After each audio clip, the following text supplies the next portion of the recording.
le doyen de la faculté d'économie et de gestion dans son discours de circonstance.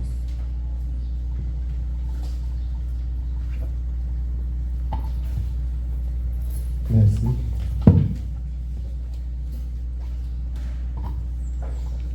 Monsieur le recteur de l'université, Madame la secrétaire générale de ce partiel,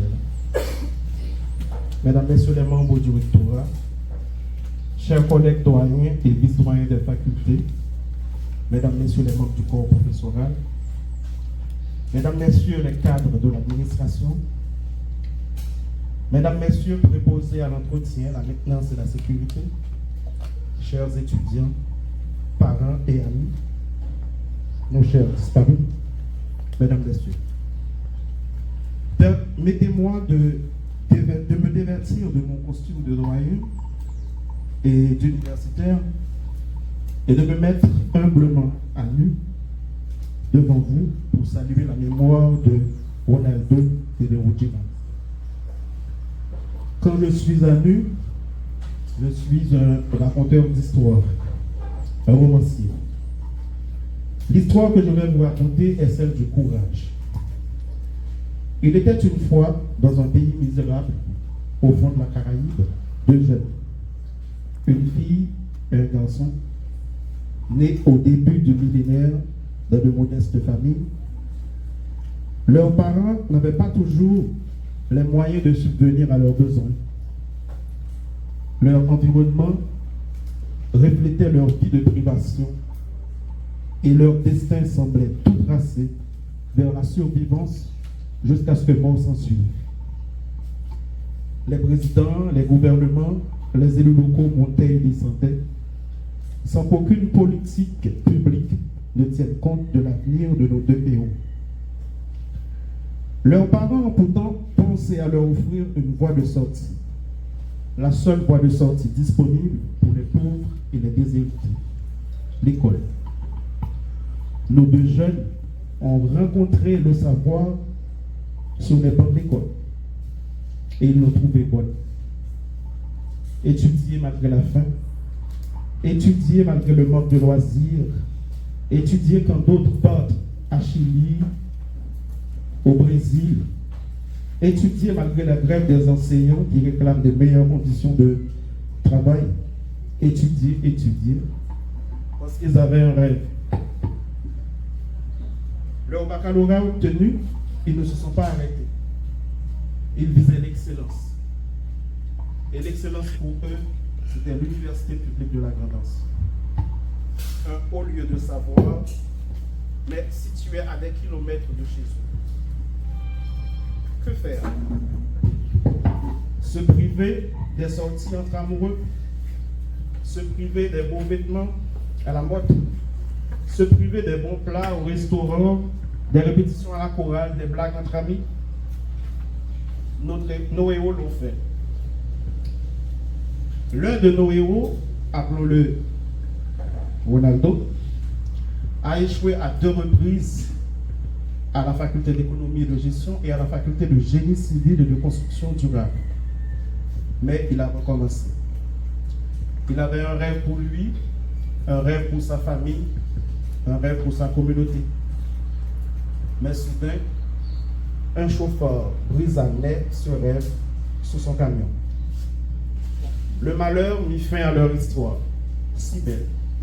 Au moment où ils avaient vraiment envie de se marier avec la science, cette fiancée rencontrée sur les bancs de l'école.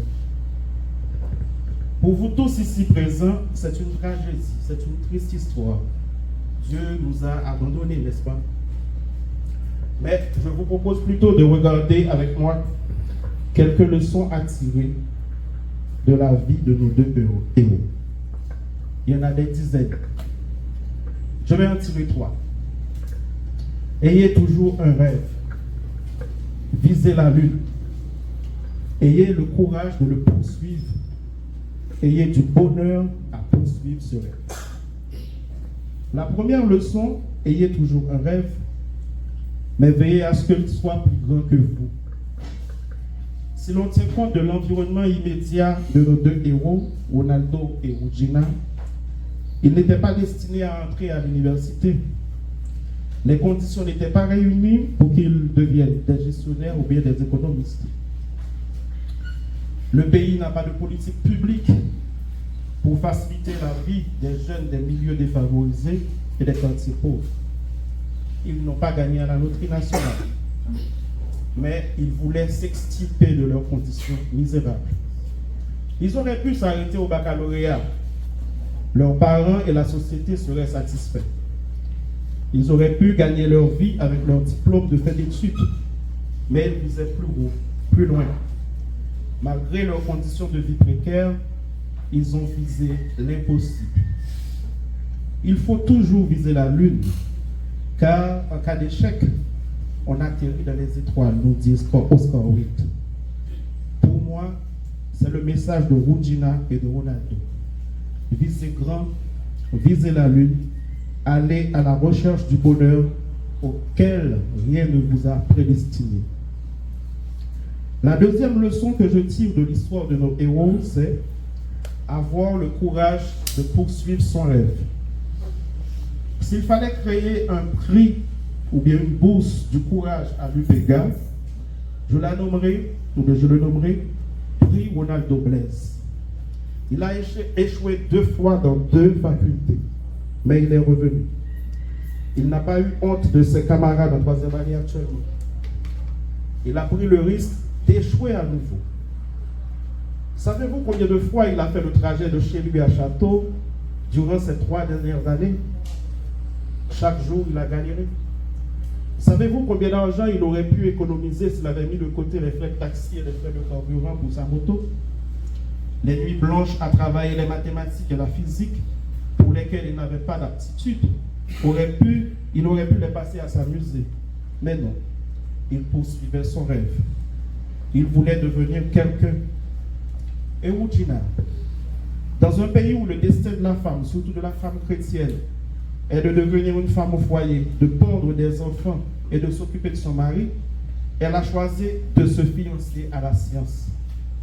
Elle savait que c'était le seul moyen de devenir indépendante et de changer sa condition de vie et celle de ses parents. Franchement, j'admire le courage de ces 2 jeunes et je vous les donne un exemple. Il n'y a pas de bonheur sans courage. Pour la 3e leçon, je compare la vie du jeune haïtien au mythe de Sisyphe. Qui est Sisyphe?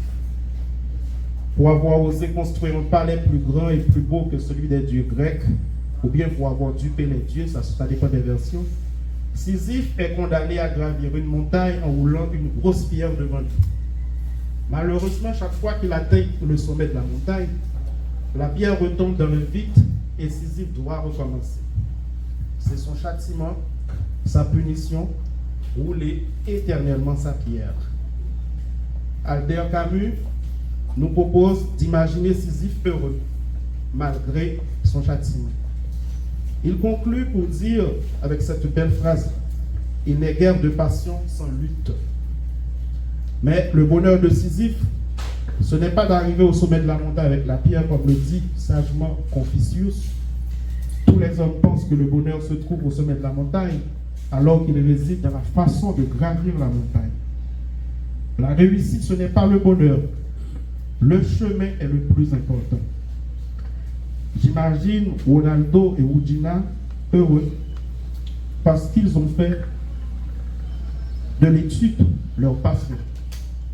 La lutte elle-même vers les sommets suffit à remplir un cœur d'homme, conclut Camus.